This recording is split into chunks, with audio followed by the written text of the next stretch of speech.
Hi, I'm Zach, this is my wife Caitlin, and our friend Crystal. Our past adventures together and desire to spend more time living in the moment inspired us to embark on the adventure of a lifetime. Despite having 2 young kids and being novice sailors, we said goodbye to corporate America, sold just about everything, and moved on to a sailboat. Like and subscribe to follow along with us as we discover whether or not we are crazy to sail with our young family in a foreign country on a tiny boat.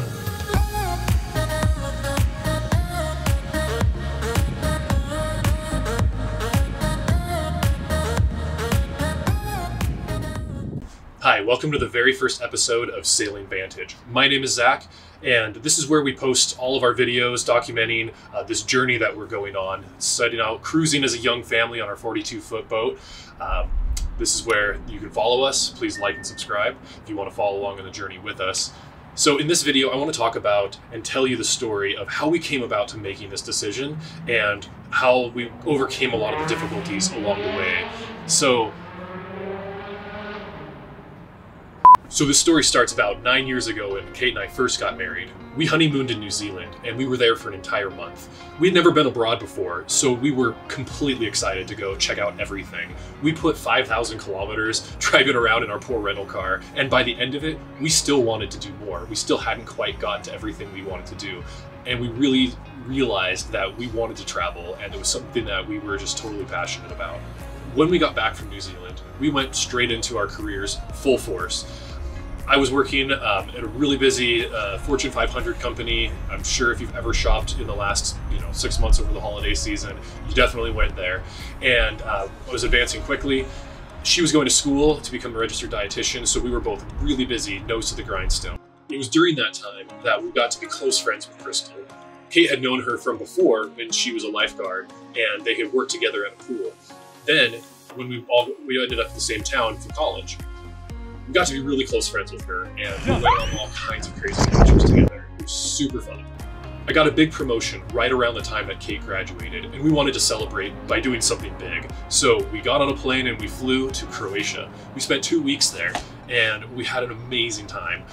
We spent so much time in New Zealand traveling that we wanted to slow things down this time, so we wanted to pick a smaller country so we were a little bit more easily contained, and we totally fell in love with it. The beaches there are incredible. We spent as much time as we could on the coast, just enjoying it, soaking in the sun, and really enjoying the culture there. One day, we were waiting to catch a ferry, and we were waiting around on the beach, soaking up the sun, and we were watching these sailboats coming in and out, traveling to the islands nearby. And we realized that that was the only way to get to so many of the islands in Croatia. And one of us remarked, that's the way to do it. If you're going to travel around this area, if you're going to travel and really get to see it all, you should travel by sailboat.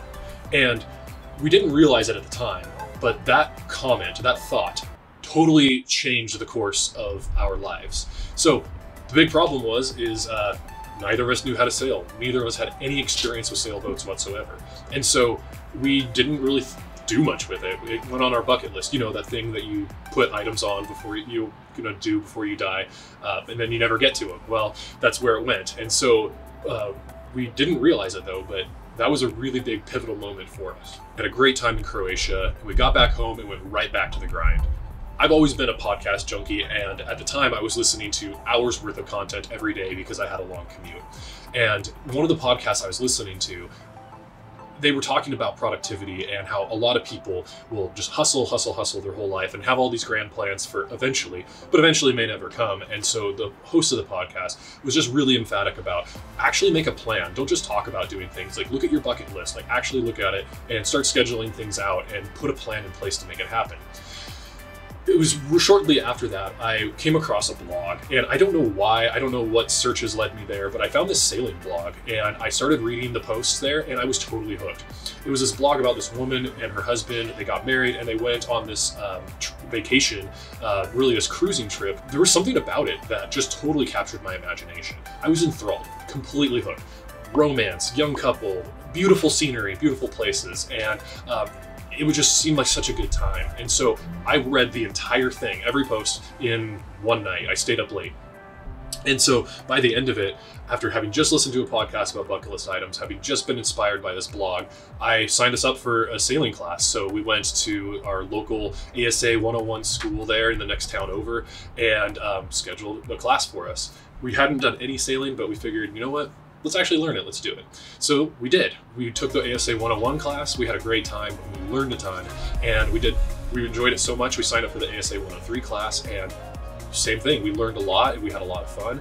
And around that time, I realized that if we were really going to learn how to sail, the best thing we could do is just get a boat. We needed to have something of our own to be able to go out in whenever we wanted to and not have to worry about, paying for and scheduling classes. Shortly thereafter, we found out that Kate was pregnant, and it was an awesome, awesome thing. We were really excited to start a family. So I'm about to tell Zach that I'm pregnant because it says right on it, pregnant. Gonna give him this in a second. Did you read it? Pregnant? Yeah. Oh my gosh! Yeah. That's amazing. I'm not really been trying forever, but.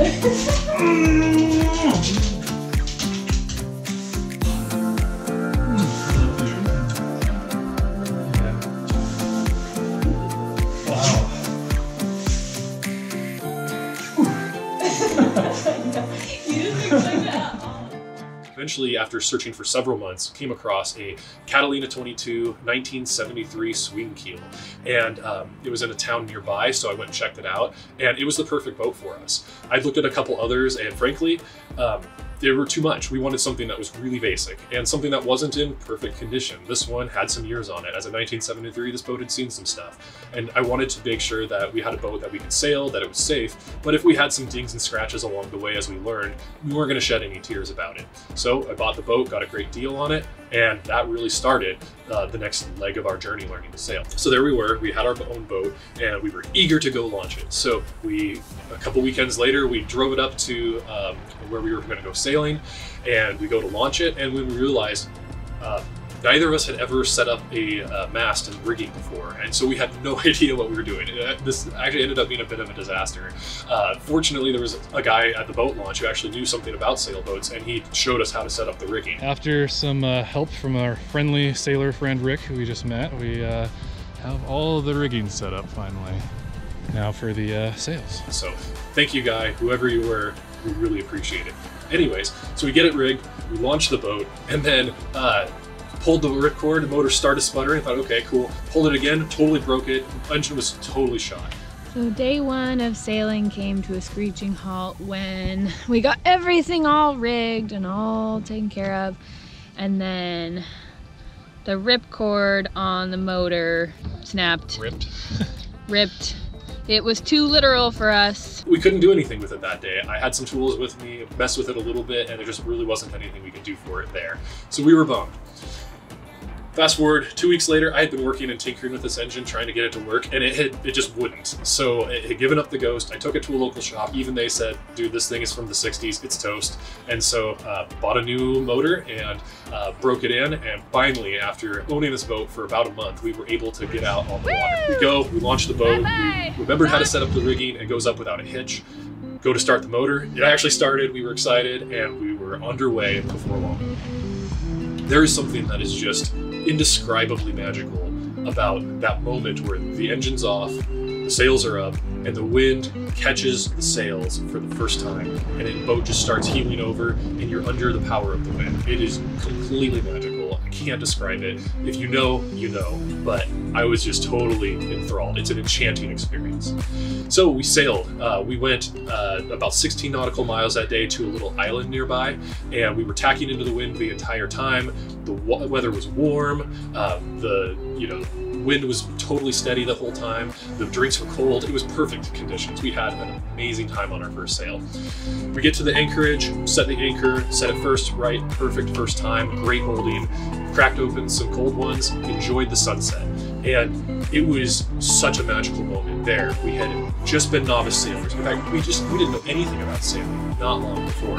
And then within a short period of time, we learned how to sail. We got our own boat, and there we were at our first anchorage, our first overnight experience, sitting on the bow of our very own boat, watching a gorgeous sunset. And it was in that moment that we realized that we could actually do this. We could actually go on a big cruising adventure. We had kind of toyed around with the idea, talked a little bit about it, but it was in that moment we realized not only could we do it, but we really wanted to. We wanted to go cruising. Now, we wanted to go cruising, but we didn't have any kind of timeline in mind. We were in the middle of like our careers, we were busy hustling, we wanted to start a family soon. So it seemed like something that we could do eventually, but not necessarily something that we would get around to anytime soon. So that went back on the back burner. So even though we had just had this really magical experience at Anchor for the first time, we still didn't have any concrete plans of when we were going to go sailing. It seemed like something that we should do later. You know, we were planning on starting a family soon. So after the kids were older or something, we were still hustling, working hard in our careers, saving money, watched a lot of sailing vlogs to see, well, how do other people do it? And we learned a lot from that. And one of our hopes with this is if you're out there thinking about, can we do this too? We hope that our experience will help you make some of those decisions and see if this is the right thing for you. So we crewed as much as we possibly could on other people's boats. We took our boat out as much as we possibly could to gain as much experience and really just enjoy sailing. But during that time, I realized that it was time to start looking at other career options.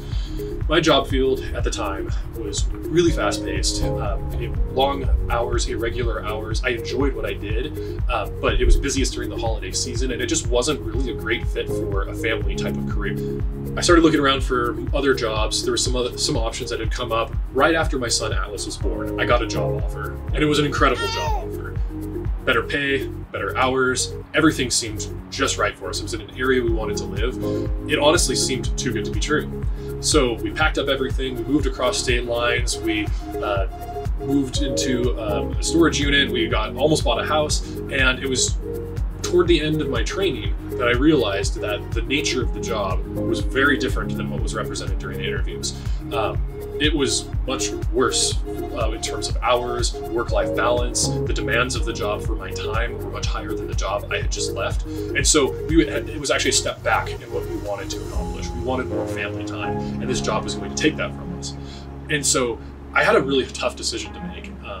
Here I had this job that in many ways was a great job, but it just wasn't a good fit for our family value. So I resigned from the job. It was a hard thing to do, but at the end of the day, I had to choose family over fortune, and that's a choice I would make every day. So there we were.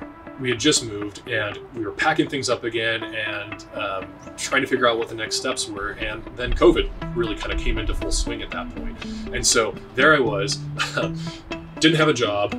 The panic is setting in across the globe. We're looking at looming economic disaster, and we don't have any prospects. So we pack up everything again, move across state again, and we go to live with family. We move back to our hometown. Eventually I did find a job, and it was a much better fit for work-life balance. We got settled in. Finally, kind of the dust was settling from all of that, and we began looking for a house. We started house hunting for a family of 4. Kate was pregnant again, and we were excited for our growing family. This area has gone completely nuts. The housing market here is just completely unreal. It is insane. And so we were doing this house hunt, and we were getting outbid on houses to the tune of like $50,000 over asking. And I know other people have had that experience too, but it's just crazy. It really came to a head when there was this house that we went and saw, and this was like a tear it down, throw it away, start from scratch kind of situation. It was in terrible shape. And it was better yet, it was right next to a junkyard too. So this house was just worthless. We didn't even bother putting an offer on it. That house sold for nearly $500,000. We were blown away and really discouraged. So it was time for us to consider alternative options. So there we were. Houses seemed like they were out of reach for us. The value wasn't there. As we considered our options, there was one question that kept coming back, and it was, why not go sailing now? Like, really? And it seemed kind of strange, but as I thought about it, as we discussed it, it really actually made a ton of sense. We didn't have a mortgage. We had just downsized a lot from having back-to-back moves. So we had like the most minimal amount of material possessions we've ever had. We were in good health. We're young. Our parents are in good health. And so my job, I liked it. I have a good job, but it's not irreplaceable. It's not something that I'm terribly passionate about. And so the idea of walking away from it is much easier than it may be if I were to continue on in that career field for a while. So everything seemed to be pointing toward now would be the time. And there were 2 things that happened that really came together for us. So the big question for us was really, okay, what about the kids? Isn't it crazy to go sailing with 2 young kids? Most of the sailing vloggers that we've watched, it seems like there's this kind of grouping that happens. You have young people without kids, you have older people with grown kids, or you have people who have been doing the sailing thing for a while and they're starting to have kids, but they're experienced. So it seemed like it was really crazy for us to think about, okay, we're fairly inexperienced sailors in the grand scheme of things. Can we really take our kids out on this adventure, or wouldn't that be irresponsible?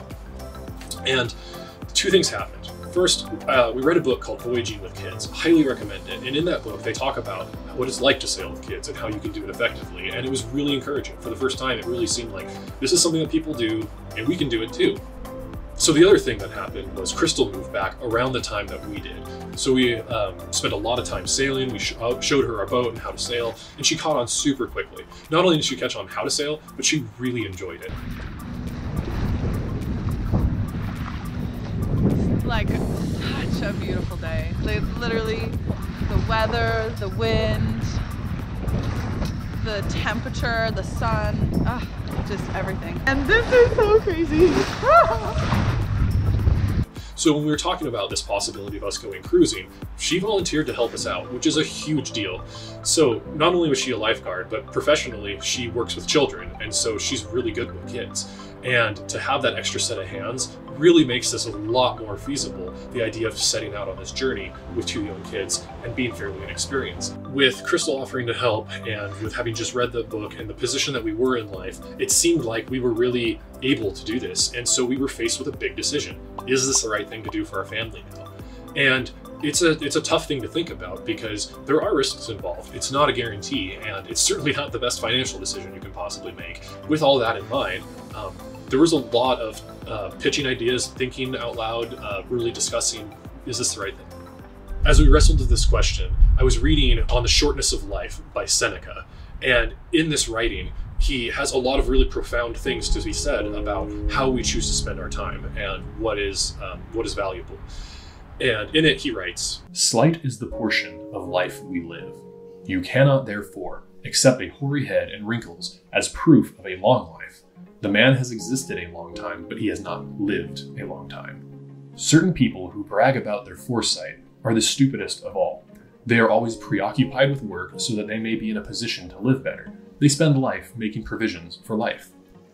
Their plans are designed for the future, but procrastination is the biggest waste of life. It robs us each day as it comes and extorts the present from us on the promise of the future. Expectancy is the greatest impediment to living. In anticipation of tomorrow, it loses today." As I was reading, it all struck me at once that I was being described. I tend to be somebody who chooses the safe path, the stable path, and tend to exist rather than to live. I'm a very conservative-minded person when it comes to my approach to life generally. I tend to, save money for the future, plan ahead, minimize my risks, things like that. And it's served me well, but I realized that I had overdone it that way. And so I wanted to live. This really struck me as something that we had to do. Even though making the decision was a big accomplishment and it took a lot of work getting there, the real work was just beginning. Next episode, we'll take you through all the things we had to do from that moment to get ready for this trip. There's a lot of work that goes into making that happen. So make sure to check out our next episode where we go into detail about some of the things that we had to do to get ready for this trip. You don't want to miss it. Thank you for checking us out. Make sure to like and subscribe. Really appreciate the support. Until we see you next time.